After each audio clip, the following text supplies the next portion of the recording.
The United Arab Emirates dismantled Iran's strongest strategic weapon without firing a missile, deploying aircraft, or sending troops across any border. A single signature on a document shattered 6 decades of OPEC structure and simultaneously undermined the 4-decade Iranian strategy built around threatening to shut the Strait of Hormuz. The United Arab Emirates formally withdrew from OPEC effective May 1st, 2026. Production restrictions ended, output ceilings disappeared. Coordination with the cartel stopped. The system that remained was one where the largest beneficiary continued using controlled supply to preserve artificial scarcity in the oil market. That price inflation funded the IRGC proxy structure, the ballistic missile program, the Gambit submarine fleet, and the internal patronage network whose survival kept the Islamic Republic's domestic repression machine financially operational. The UAE did not launch missiles. It did not begin a military operation. Instead, it activated the Fujairah pipeline, a modern infrastructure route stretching approximately 400 kilometers. The system transfers 1.8 million barrels of oil per day from Abu Dhabi directly to the Sea of Oman. That route bypasses the Strait of Hormuz entirely. It sits outside the operational range of Iranian mine warfare and harassment tactics. It remains beyond the reach of fast attack craft, coastal anti-ship missile systems, and Gambit submarines that the IRGC spent billions developing specifically to transform the strait into a pressure point against global commerce.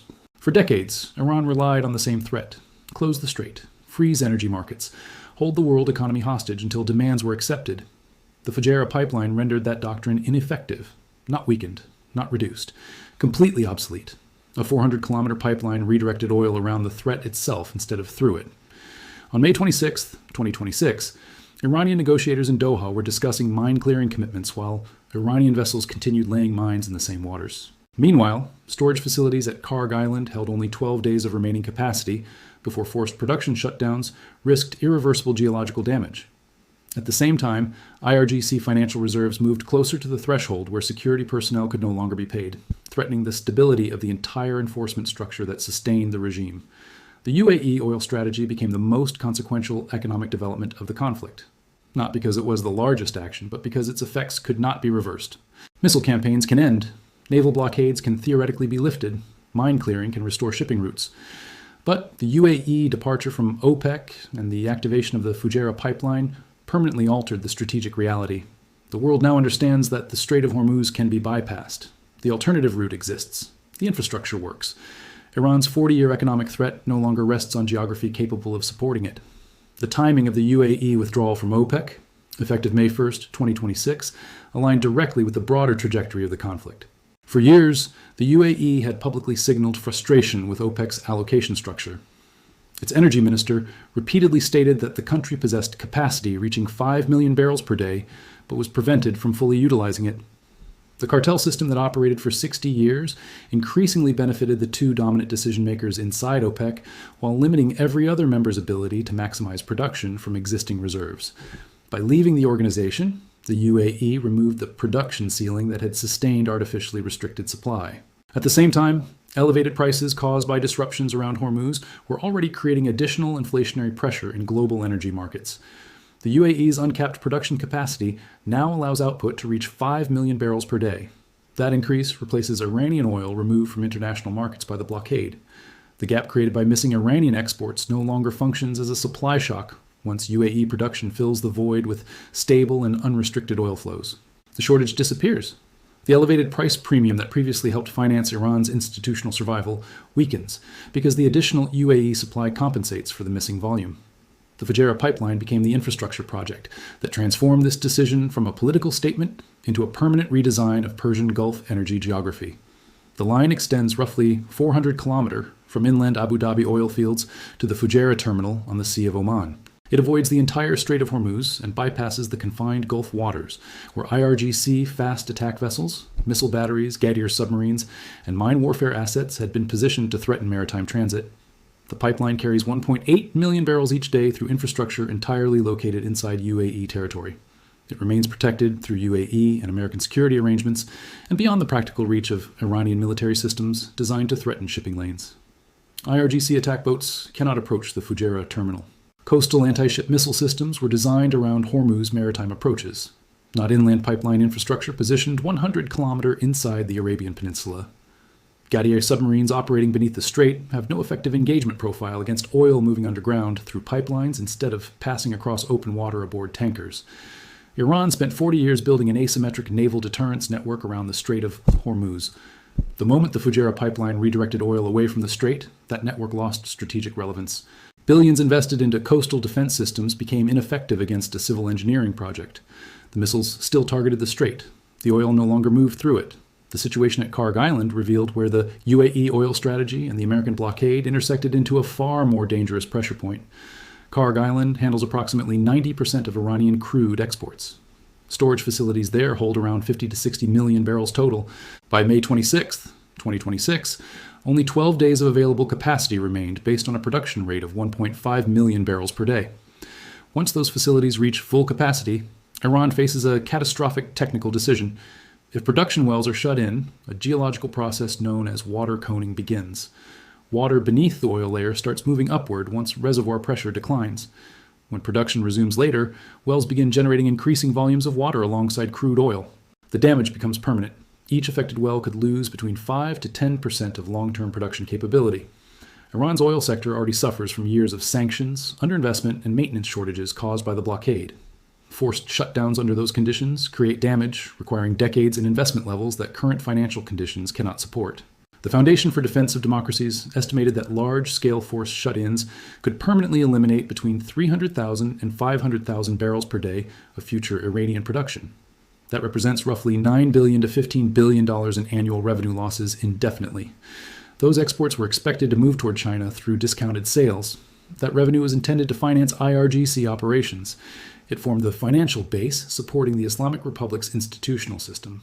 12 days remained while the Fujairah pipeline carried UAE oil around the strait toward buyers previously dependent on Iranian cargo blocked from departure. The Ghost Fleet crisis exposed another layer of the regime's financial emergency. Iran's aging tanker fleet, operating under changing flags, disabled AIS transponders, and falsified cargo documentation, had become fully loaded and stranded across international waters. Intelligence services identified many of those shipping records as fraudulent. Now the vessels sat motionless because buyers changed course once legal UAE supply became available. American satellite monitoring through the Titan constellation and Treasury Department sanctions enforcement closed off the remaining escape routes for these smuggling operations. Ports and buyers in China, India, and other importing states increasingly avoided the sanctions risk once UAE oil offered a legal alternative at competitive pricing. The Ghost Fleet became the visible symbol of the oil campaign's success. Iran produced the oil. The cargo sat aboard tankers. The ships could not unload. The revenue remained trapped. Loaded vessels drifted without destination while operational costs continued draining resources the regime no longer possessed. The collapse of Iran's proxy network became the most geopolitically significant downstream effect of the financial pressure targeting IRGC revenue streams. Hezbollah in Lebanon, the Houthis in Yemen, Iraqi militia structures, Syrian operational infrastructure. Every component of the axis of resistance built over 40 years depended on the same oil revenue now being simultaneously cut off by the blockade and the Fujairah pipeline. When the central financial artery is severed, the dependent networks collapse with it. An armed movement that loses its payroll eventually stops operating as an organized militant structure. What remains are armed individuals making personal survival decisions once institutional loyalty is no longer supported financially. Hezbollah fighters have been battered by continuous Israeli airstrikes and drone operations, while logistical support from command structures continues disappearing. Salaries are no longer arriving. Weapons reserves are shrinking. The small number of UAV launches seen in recent days reflects declining stockpiles rather than sustained operational strength. A militant organization deprived of ammunition and funding cannot endure against one of the world's most advanced military forces, which is the position currently held by the Israel Defense Forces in this operational environment. The financial breakdown created by Iran's oil revenue crisis represents a more decisive factor for Lebanon's security direction than any single Israeli military strike. Operational capabilities can recover after attacks if financial support remains intact. Without money, those capabilities collapse regardless of the number of strikes conducted. The Houthi situation in Yemen reveals another direct example of the proxy network unraveling. Recent communications from the organization confirmed financial suffocation through the language military groups use when acknowledging supply shortages. For days, the Houthis claimed they would disrupt global trade in defense of Iran. They threatened to activate the Bab el-Mandeb Strait as Tehran's asymmetric countermeasure against pressure around Hormuz. What actually unfolded was different. Technology transfers and ammunition shipments arriving by sea from the Iranian Revolutionary Guard completely halted because of the blockade and the financial crisis. Rather than entering a wider war, the Houthis were forced to ration remaining ammunition even within local engagements. Statements emerging from the Houthi organizational structure describing the situation as "our targets are running out and we are not getting any support from the Islamic regime in Iran" expose the network's real operational condition more clearly than any outside assessment. Houthi capability in the Red Sea had already been weakened by the 50-day American strike campaign conducted during the earlier stage of the conflict. Now the organization faces additional decline caused by the financial strangulation created jointly through the blockade and the activation of the Fujairah pipeline. The Bab el-Mandeb threat that the IRGC viewed as strategic insurance against a Hormuz shutdown lost funding before it could be expanded into something capable of influencing the conflict's final outcome. Inside Iran, fractures within the IRGC became the domestic political consequence accelerated by the UAE oil campaign in ways military pressure alone could not achieve as quickly. Revolutionary Guard commanders fighting among themselves over shrinking resources, while governability deteriorates, reflects the institutional equivalent of a death spiral. When money is abundant, rivalries inside institutions are controlled through patronage systems funded by surplus revenue. Every faction receives enough resources to preserve loyalty toward the broader structure. Once resources become scarce, that system stops functioning. Patronage can no longer satisfy competing groups simultaneously. Any faction receiving less than required to sustain its institutional role begins treating loyalty as conditional rather than absolute. The radical faction demanding escalation against the civilian wing seeking negotiations is not simply debating ideology or policy. It is a struggle over resources between groups whose institutional survival depends on entirely different outcomes. The hardline faction requires the conflict to continue. Ongoing confrontation justifies IRGC dominance and protects the nuclear program that serves as the organization's primary argument for strategic necessity. The pragmatic faction requires the conflict to end because the financial suffocation is approaching a level where continued resistance threatens institutional collapse instead of institutional survival. Those two calculations cannot coexist. The internal struggle, now unfolding within IRGC deliberations, represents the fracture accelerated by the UAE oil strategy after removing the financial cushion that previously delayed visible factional conflict and protected the regime's diplomatic posture from internal disruption. The electricity crisis became the clearest domestic indicator of the regime's relationship with the civilian population on May 26, 2026. Ordinary Iranians experience the reality daily regardless of whatever narrative state media presents regarding military or diplomatic progress. Iran's deputy energy minister offered households a 30% discount on electricity bills in exchange for reducing consumption. That policy publicly acknowledged that the national grid could no longer sustain normal demand levels. Authorities attempted to frame reduced usage as a patriotic voluntary action, communicated through financial incentives rather than through blackouts or direct price increases. No serious economist interprets a 30% discount for reduced electricity consumption as anything other than demand management introduced, because supply shortages cannot be solved through increased production. Iran's electricity shortages are direct consequences of disruptions affecting the fuel supplies necessary for power generation. The government is effectively telling citizens to consume less electricity because it cannot produce enough electricity. The existence of the 30% discount itself confirms the shortage that official narratives attempt to hide. Residents of Tehran do not view the discount as a patriotic opportunity promoted through state media. They see it as an admission that the infrastructure promised under the regime's social contract is beginning to fail. The fragile trust connecting the population to the government has not been damaged primarily through foreign military pressure. It has been weakened by the domestic experience of sitting in darkness after being told for 47 years that resistance against outside pressure guaranteed both national dignity and economic stability. The cryptocurrency conversion operation revealed another layer of the regime's desperation. Treasury officials reportedly planned to exchange IRGC cryptocurrency holdings for frozen food products. An organization built around projecting fear toward external enemies was now searching black markets for basic food supplies. This became one of the clearest operational expressions of the UAE oil campaign's impact. The IRGC, whose institutional identity centered on defending Iranian sovereignty against the world's strongest military powers, found itself converting digital assets into groceries because supply chains for essential operational needs had been severed through the combined financial pressure of the blockade and the Fujairah pipeline. The political vulnerability created by that reality is obvious. Security forces denied wages do not maintain unlimited institutional loyalty regardless of ideology or formal mandates. History contains many examples of authoritarian systems whose collapse accelerated Once security personnel began calculating whether loyalty to the regime or alignment with public unrest offered better chances for personal survival. The Islamic Republic has not yet reached that point. But the conversion of IRGC cryptocurrency into frozen food supplies became a financial indicator, suggesting the distance between the present moment and that threshold is shorter than at any earlier phase of the conflict. China's shift toward UAE oil completed the broader encirclement reflected in these domestic developments. China had been importing sanctioned Iranian crude at approximately 1.4 million barrels per day, with discounts ranging between $8 and $10 below Brent pricing. By May 26, 2026, CENTCOM had intercepted 34 vessels attempting to deliver Iranian oil to Chinese buyers. Additional tanker interdictions also began in the Bay of Bengal. The exclusion of Iranian oil from Chinese import markets was no longer theoretical. Specific vessel seizures confirmed active enforcement and removed ambiguity from the commercial calculations facing Chinese refineries. The UAE simultaneously offered a legal, stable, and unrestricted alternative without discounted pricing structures that carried sanctions risks for Chinese companies operating internationally in dollar-denominated systems vulnerable to U.S. Treasury pressure. For China, the choice between sanctioned Iranian supply and unrestricted UAE supply stopped being complicated. One option required bypassing an American naval blockade. The other required only a shipping contract and a tanker. Beijing has already begun pivoting toward Gulf suppliers.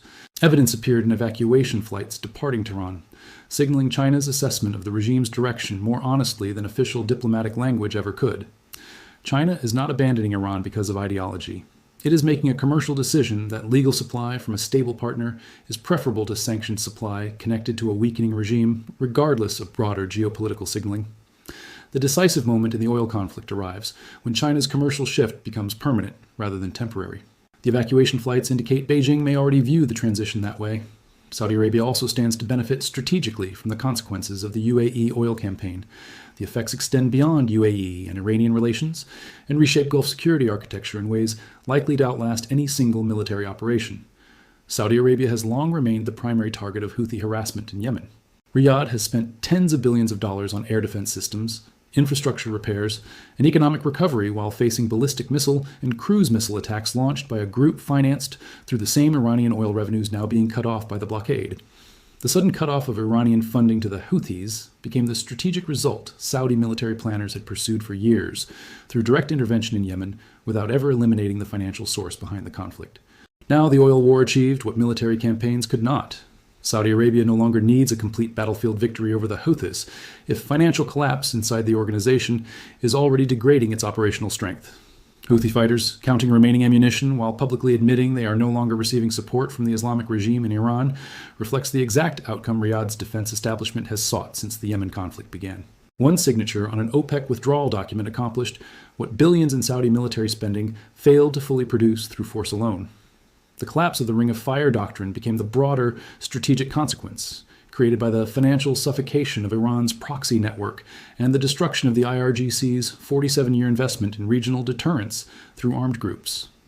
The Ring of Fire strategy depended on surrounding Iran's enemies with militant organizations capable of opening simultaneous pressure fronts. The assumption was simple. Any direct attack against Iran would become too expensive if every proxy activated at once. Hezbollah in Lebanon would strike Israel from the north. The Houthis would threaten Saudi Arabia and Red Sea shipping routes. Iraqi militias would pressure American military bases. Syrian territory would preserve the land corridor connecting Tehran to the Mediterranean. By activating all those fronts together, Iran expected adversaries to divide attention, resources, and military capacity in ways that kept pressure against Tehran manageable instead of overwhelming. But the entire structure depended on uninterrupted financial transfers funded by Iranian oil revenue. Those transfer systems moved through channels the blockade has now sealed. The Dubai financial gateway collapsed under compliance crackdowns.